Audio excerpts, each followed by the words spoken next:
just a quick look at today's agenda. So we're going to talk about the top concerns that we hear from our warehouse clients. We're going to talk about video coverage, access control, kind of remote guarding and the AI solutions out there that can really help improve warehouse security, safety concerns that we're seeing here. And then we'll, at the end, also just have an informal Q&A. But as I mentioned, if you have a question as we're going through this, feel free to raise your hand and I'll try to get to it as soon as it makes sense. So, about SCW. So if you're unfamiliar with us, we're a value-driven company that provides end-to-end security solutions. And so, what that means is we can do a turnkey installation in your facility.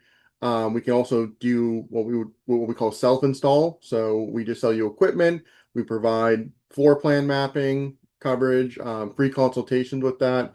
And our true claim to fame has been our US-based support team. That's been what really made us stand out. You get free unlimited US-based support with this. So any questions regarding, how to use the software or anything like that, you reach an expert quickly. So, all right, so let's dive right into the top concerns. One of the major concerns that we hear and was on this list, and a couple of people believe checked that as well, is internal shrinkage. Sometimes this is intentional, right? Sometimes this is people, employees actually stealing from, their workplace. Sometimes it's accidental. Sometimes somebody's grabbing something, they get a call, they get something, somebody asks them a question, and they put it away, and it's lost, right? It gets out of inventory gets messed out, etc. And this is a really difficult thing to track down without modern security. And we'll talk about the solutions that can help find these things as we go on. But one of the things that we do here, especially from people who are coming from maybe older facilities and they have older systems, is that they can't even find the footage to actually track this stuff down. So the other big concerns, safety issues. There's two sides of this, right? Or there's actually multiple sides of this, really. But one of the things is in some warehouses, the PPE requirements. Sometimes it's not followed to a T. An accident happens, and the dam breaks. There's also, of course, the standard slip and falls and accidents that happen in a warehouse. We'll talk about those in just a second. And then emergency security situations. We're hearing this more and more of concerns, not just um, about internal issues like that, but also external threats potentially coming. Another one we hear all the time, and this is one of those ones that it's not necessarily a true security challenge, but it's something that can be helped and resolved a little bit with video security. So, and it's shipment disputes. So one of the things about pickups and deliveries and having those things go in and out is that sometimes inevitably there's a discrepancy. And a lot of times if you don't have the right coverage, something like you don't have coverage at all, or you don't have coverage that has enough detail to show what actually happened there, um, it becomes a he said, she said kind of thing. And it becomes like it's gonna have friction with your clients, suppliers, etc. This gives you immediate answers. Video security is irrefutable proof, immediate answers. Hey, there were two boxes on the shipment. You know, now we know that we sent the two boxes. Or even in a lot of cases near the packing lines and everything like that. Some of our clients also specifically zoom in their cameras to cover each packing area to make sure that they can see even what's getting in each box. So um, that just helps protect the warehouse and the shipment in that scenario. And then of course the general security, the break-ins, the vandalism. Um, again, this is one of the ones we hear very often, of course. This is not just a warehouse thing, this is everyone kind of thing, whether it's the warehouse facility or potentially any supplies or say vehicles that exist outside the actual inside warehouse scenario. So sometimes parts are stolen from the vehicle, like catalytic converters, or actually items inside the vehicles could be stolen. Vandalism is a big concern, whether it's just simple graffiti or potentially worse. People have had their gates just ransacked for no particular reason. Um, And then of course like safety for employees, making sure that they feel safe going into their parking lots and day or night that they can make it out there, and they want coverage to make sure that that's okay for them. And then another big concern is access control. We'll dive into this as we go on, but access control is one of those vital must-haves once you get to a certain size, right? Medium to larger warehouses. And one of the things that we hear, especially the longer that system goes on, if there's not really strict management of this, that it becomes almost like grows out of control. It becomes a monster that nobody quite knows all the where the skeletons are, I guess you could say. So they don't necessarily feel like they have a good idea on everybody's who should be in the system, the schedules. Tailgating can also be a concern even if the systems work. Video verification can take way too long for sometimes too. If they need to find out, hey, it said that James used his credential over here, was it actually James? Sometimes that can take 30 minutes to pull that footage from and it just takes too long. Another one just to add on to that is, access control isn't just about preventing, and making sure the right people get into the facility. Obviously, that's a key thing, but a lot of our ones are looking at access control as a way to help their logistical flow into the warehouse. So like the truck access, we hear a lot about ones that currently there's a backup and it gets into the road, and it can take 30 or 40 minutes to get these trucks in and out. And they want to use access control not just to prevent, people from not getting in, but to make it easier for their delivery drivers and everything else from getting in too. So now let's talk about tackling concerns. So the first thing that we're gonna start with here is video surveillance, and the reason why is video surveillance is your eyes, your proof, and it's the base for the AI that we're gonna be talking about. Um, and but where do we actually start? What is really something that we recommend to cover, and how do we actually cover it? So in your warehouse, a warehouse floor, we recommend 100% coverage for this. There really should not be any gaps at all, really. And this is because this is the area that's going to have a lot of safety concerns. It's going to have a lot of the internal shrinkage concerns, etc. Um, and you want to be able to see somebody as they go throughout this to make sure that all the all there's no gaps within that. So on top of that, another very key area that we want to make sure has special attention. So we want general coverage for the warehouse floor. Want to make sure that there's very little gaps there, if at all. And but then there's also key points within the warehouse as well. And this is the delivery points. So your delivery slash loading docks. 25% of employee accidents actually happen here, according to OSHA.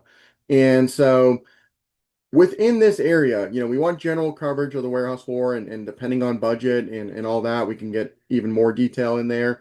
But especially in this delivery point area, we really want really great verifiable 4K zoomed in as much as we make it sense to reach dock, to prove a couple of things. Number one, an accident. Like I said, 25% of accidents happening there. And then number two, in going back to that shipment dispute, this is where the last point of exit is, or entry is. And so or first point of entry, I should say. So we want to make sure that when we go for the footage, that you actually have details that you can use to help solve that dispute. And then of course the perimeter. It's interesting with warehousing. Not saying that most don't want it, but there are some warehouses that the exterior is not as big of a concern, obviously, as the inside. And so sometimes this is just a general surveillance coverage. Sometimes as well, we're going to pay special attention to gates. That's obviously a big thing, very expensive. Also a point of access.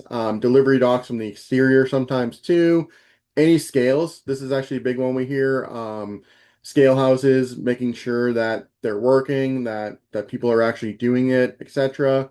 And also where any trucks may cause damage to your facility. So again, gates, big one, where they might hit part of the gate, or the area around the gate, near the building where they could cause it. That's a big concern that we hear too. So one of the things too I would talk about with this is as you work with us, we're gonna understand your facility and your biggest concerns to make sure that, not everybody has these concerns, right? Some of the you might have concerns that I'm not actually discussing here. And so we'll make sure that we understand them and also get the solution there for you. So some key tips. There are modern solutions that help reduce cost without sacrificing the actual system or coverage. Um, and this goes for both existing facilities and net new facilities. So a couple of things that have become very, very big within the last year or two specifically are multi-sensor cameras and fisheye cameras. Um, a multi-sensor camera is like the name kind of says, it's one camera, but it has multiple lenses within it. And so the main advantage to this is that basically for the cost of one cable, for the cost of one camera to mount, one configuration, one switch port, one IP, etc., you've got either two or four different camera views there.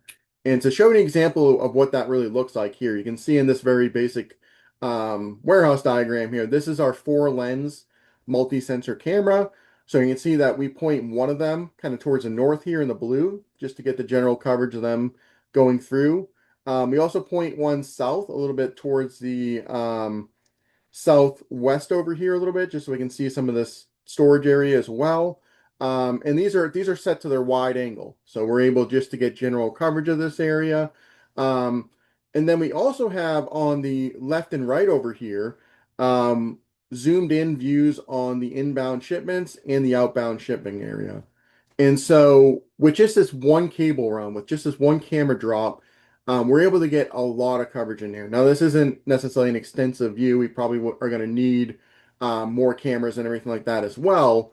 But this will definitely two or three of these in this area might be enough. And of course, we would need some in these other rooms and all that. But point being is that this multi-sensor camera can reduce the labor cost. It can reduce the installation time. If you already have pre-existing cameras and you go, man, I just really want more coverage, you can replace that camera with a multi-sensor camera most likely, and either double or quadruple your coverage. And yeah, we have a couple different options for that. You can see that this one has four lenses built into it. This one here is a two dome one. We use these pretty extensively in warehouses, especially to cover aisleways and everything like that.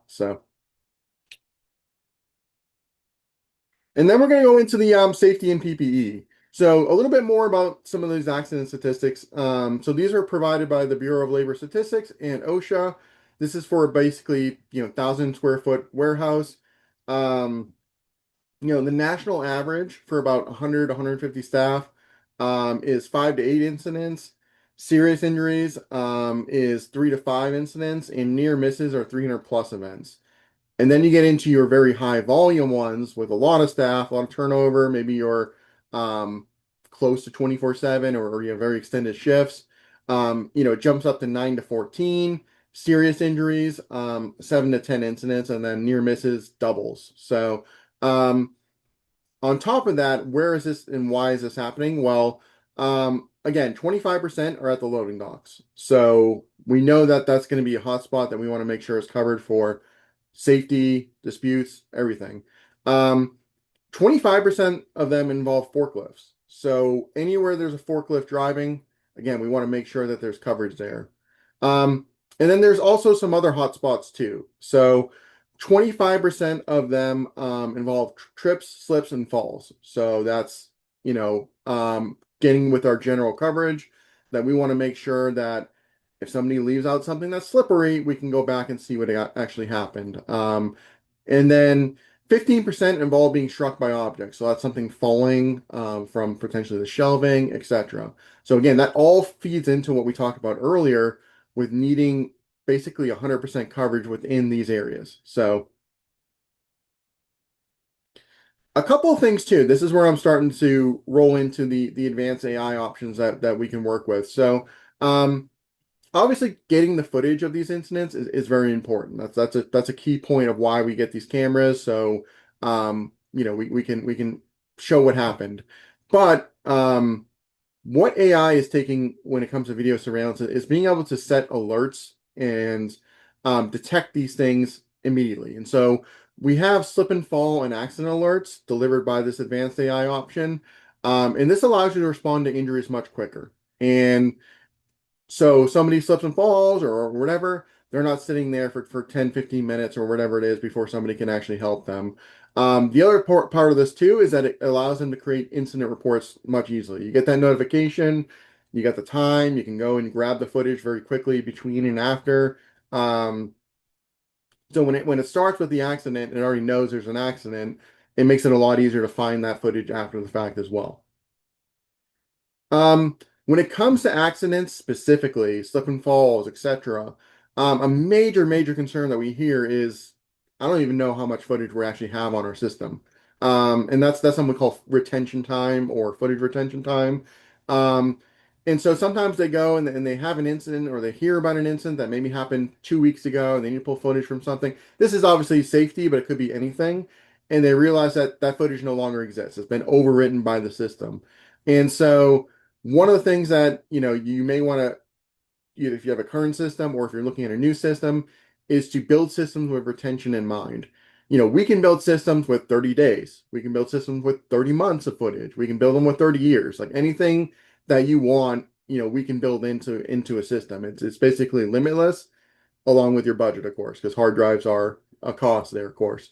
Um, and then another point about this too is redundancy matters. When we go through your system, we're going to talk with you about the different redundancy options that exist within our system to prevent a hard drive failure from preventing you from getting the footage you need too. So keep that in mind when you're thinking about the systems. And then when there's an accident or when there's any kind of safety concern, um, finding the footage. This is the really honestly probably the biggest thing we hear that's universal across all the warehouses is that they do not feel confident that if there is an incident that they're always going to be able to find that footage because sometimes it's like finding a needle in a haystack, right? Um, and to help with that, we have kind of, I would say, two tiers of AI, right? Our standard baseline AI offers things like people and vehicle detection. So you can easily find people in the facility, search for them by events, etc. And that starts off great. It makes it significantly easier than older systems that rely on outdated motion detection, etc. Um, our more advanced options now also include things like natural language search. So you can search for something like Dave holding a box or person holding a box or person in black shirt holding a box. So your options to just put exactly what you need in text and find them is a really huge revolution. It's kind of like having ChatGPT for your securities. And this is a good example. I've searched for somebody wearing a box. I get all my results here. I don't have to go through and look at every single person event. I just have to find the ones with a box. This could be somebody holding a laptop, could be somebody in a white shirt holding a cell phone. Whatever you think it is, it's gonna find your incident. Along with that is PPE. So PPE compliance is obviously a major concern, and we talked to some of our newer logistics facilities. So the ones that are coming up this last couple of years, some of them have spent hundreds of thousands of dollars on what they call smart PPE. So this is intended to just like reduce accidents. It gives you alerts when a forklift's kind of near you. All this kind of stuff. It's very cool stuff, and it's there to reduce accidents, improve worker conditions. I think it can even do things like tell you if you're bending right when you're picking up stuff. It's pretty wild. But um, some of our customers have chosen to invest in this stuff with the idea that the return on investment when it comes to lowering their accident rates, etc., is going to pay for it essentially. And if there's low compliance, that ROI doesn't materialize. So we can provide solutions that give PPE compliance alerts. So somebody who is not wearing their hard hat, like we can see here in this image, will allow you to get an alert to the security team or whoever needs it. And get them to make sure they're wearing their PPE. Again, this also makes it easier to then go and find footage of these incidents. So if you have somebody who continuously just does not want to wear their PPE, you can kind of be like, hey, look, this is the last week you haven't worn it 3 times. So it's a lot easier to kind of track that down and find it as well. Getting into more safety stuff now, the emergencies. So this is the active threats, you know, gun detection, panic buttons, emergency responses in the event that something happens. This is also something that we can offer too. You can see we've got firearm detection with emergency management systems there as well. This is something that obviously each one of them we want to have a um, conversation with you on it and make sure that we're fitting your needs right. So definitely reach out to us. This is true for a lot of the more advanced AI. This is definitely less of a you check every box and it, it's much more of a custom solution for you. So um and as I take a pause here, and I've been going for quite a bit here. If you have any questions, again, just put that Q&A. I see we have one at the moment, so I'll go ahead and answer some of them now. But one of the questions is the slip and fall a new option for the AI cameras. Yeah, this is actually part of one of our advanced AI platforms we can work with. So it's going to require, that platform. It's not built into the camera. So yeah, that would be. It is pretty new though. It's something we've only been working with for a short period of time here, so about a year.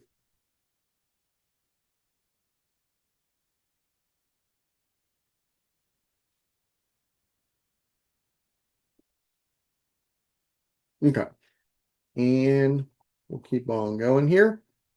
One of the things too, for multi-location clients, one of the things to consider with all of what we just talked about, um, security, video surveillance, all these kind of things, you definitely need centralized management if you've got multiple locations. So centralized management means your ability to do all of your warehouse all of your warehouse locations from anywhere. So that's whether you're on site, off site, you have different permission levels for people. You need to make this as easy as possible for your team so that it's reliable.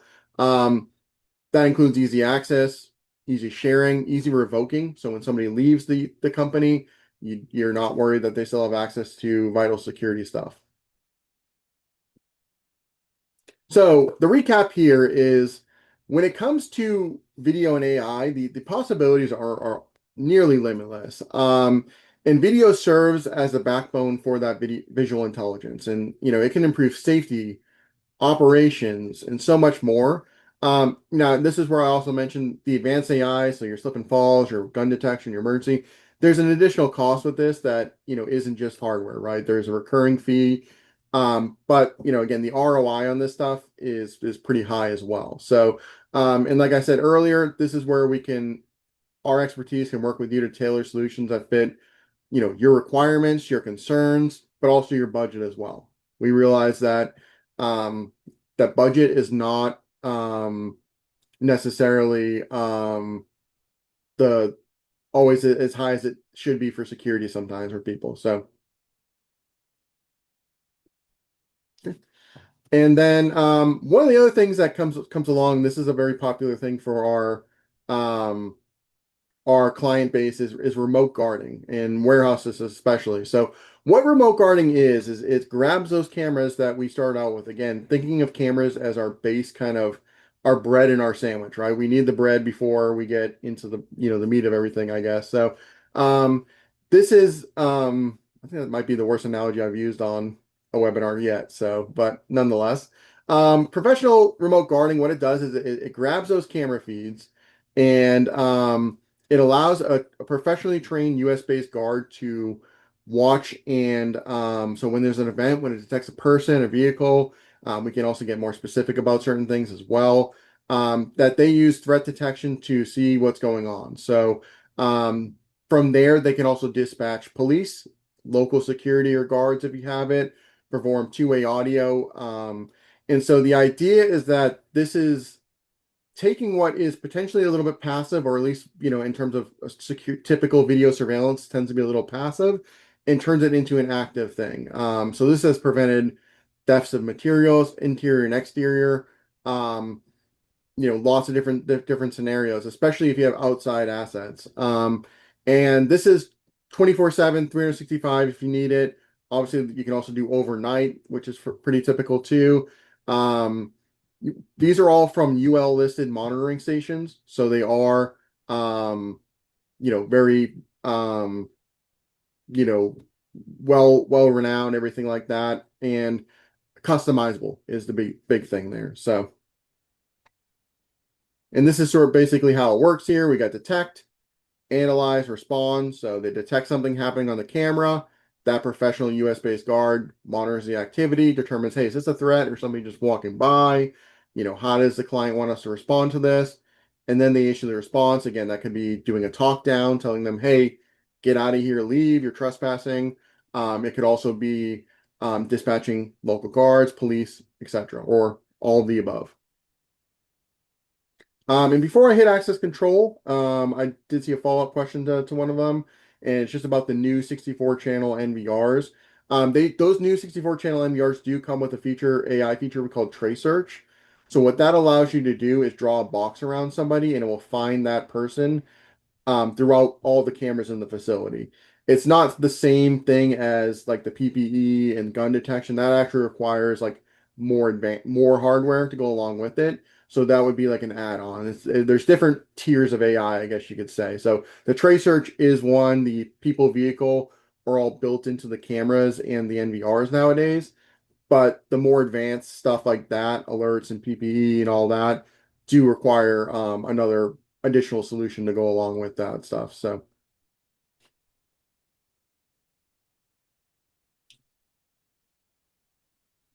all right.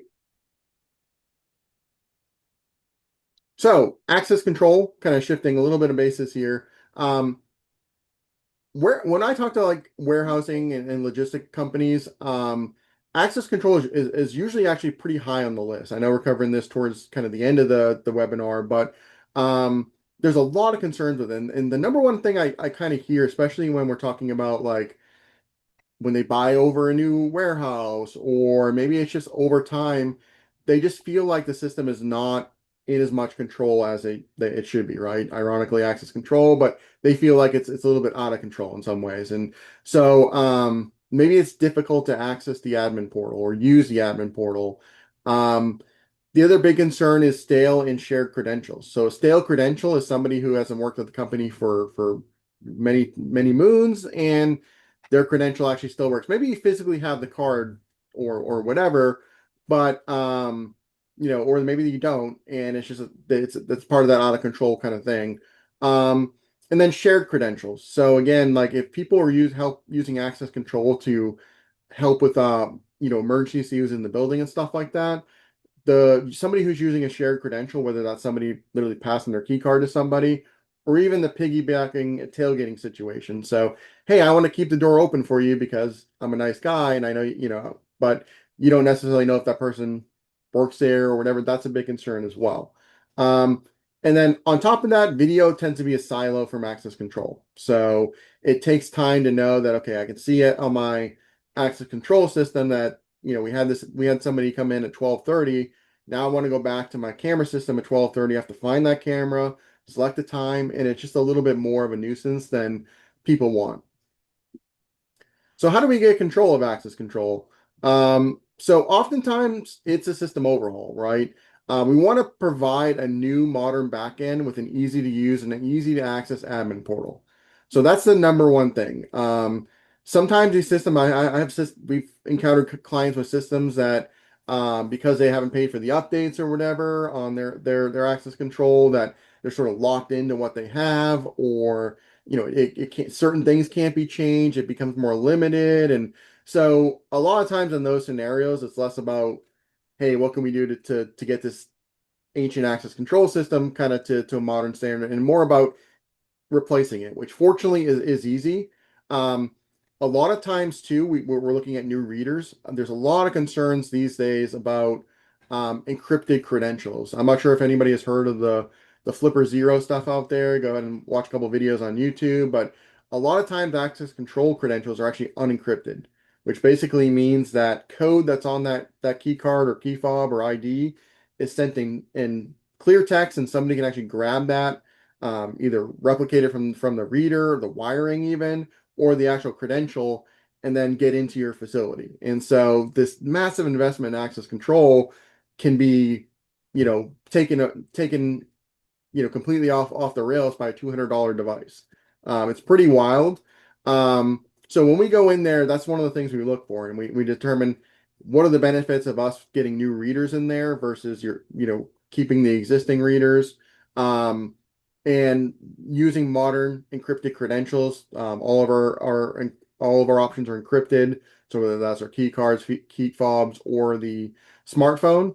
And then we can also reuse existing locking hardware. So the biggest cost of access control is the locking hardware installation and the equipment there. So that's your door hardware, etc. The controller, the readers are actually fairly low cost items in the grand scheme of things. So if you currently have an access control system and you're in this situation, if you already have the locking hardware, your cost of system revamp it is going to be dramatically lower than a net new. So that's one of the major advantages that you have there.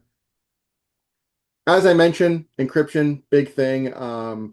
It's crazy because even systems today installed in 2026, there are ones out there being installed as I speak right now that are using unencrypted credentials. And um, it's like one of those like dirty little secrets that we have in this industry that um, is finally starting to be exposed by these devices that, I mean, there's ones on Amazon that are cheaper that cost $100 or less, that you can get next day or same day delivery with. So, again, this is something that we're hearing more concerns about from us, and this is something we're also bringing up because most people are not aware that potentially their access control system is, you know, very easy to compromise.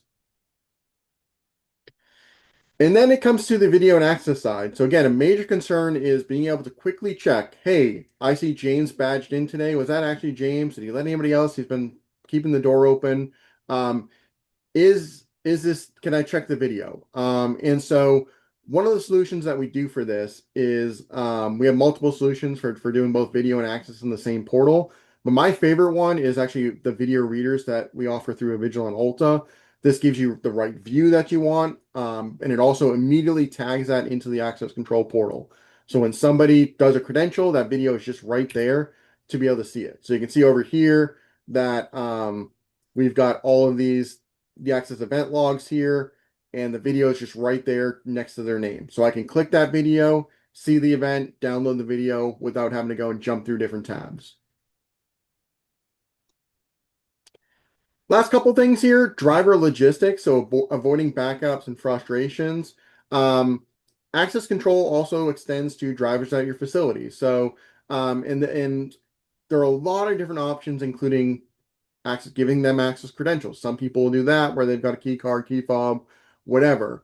We even have options that allow you to um, add license plates to a database and then have that gate open up automatically when that truck appears. So to say that there's solutions here to prevent backups to in high volume facilities to improve that process, the technology is definitely there. So, and again, with access control, especially, this is one that every single one has unique challenges and requirements. The gate access, um, obviously, we can do access control on gates. Guests are a big thing. Sometimes people have more guests than other facilities. How they manage those, contractors, etc. Again, talk with an expert here, and they'll definitely tailor it to your specific facility. And with that being said, that's kind of the end of this specific pre stuff there. If you guys have any questions, feel free to put them in now. I'm happy to answer any of it. Dylan, this will also be sent to them an email with some information as well. Is that correct? Yep. Yep. 100%. Once it processes, we'll upload it and send it off for sure with links to everything we talked about. Yep. And, yeah, that Flipper Zero stuff, crazy. Yeah. Crazy. Yeah, it's wild what they can do with it. It's not even just necessarily access control. Like I saw one that was like changing the gas prices on there, messing with gas stations. Just like, wow, like what a multi, Right. it's literally a multi-tool, hacker multi-tool is what it's advertised as. So Yeah. Just read an article on PC Mag talking about I bought the Flipper Zero and I hacked everything inside of my home. on top of Crazy. that too, there are ones like this gets into like yes, cloning the credentials, but Mm. less of a warehouse thing. But I've heard ones where like gyms are now just like, oh my God, these guys are like buying Flipper Zeros, cloning their friend's card. And it's not even like they have to like get the card. So like that friction point is so much reduced now. So it's a bit it's going to be a huge thing this next couple of years, I Right. think, as more of these come out, because eventually these things are going to cost like $20. They're going to start putting them in your cereal boxes basically. So Right. Right. but yep. That is such an interesting concept that it would kind of almost make your life a little more convenient to have one, Yeah, yeah, to a and certain point. Yeah. yeah, encryption actually makes it harder to be somewhat more convenient sometimes. But yeah. Right. Right. Wow. But not seeing any questions so far, but we'll keep it open here for just a minute, and if not, we'll go ahead and end it and let you guys get back to your day. Do appreciate everyone appearance here. If you do have any other questions that come up, or you prefer to reach out to somebody individually, go ahead. Well, we're happy to answer that way too.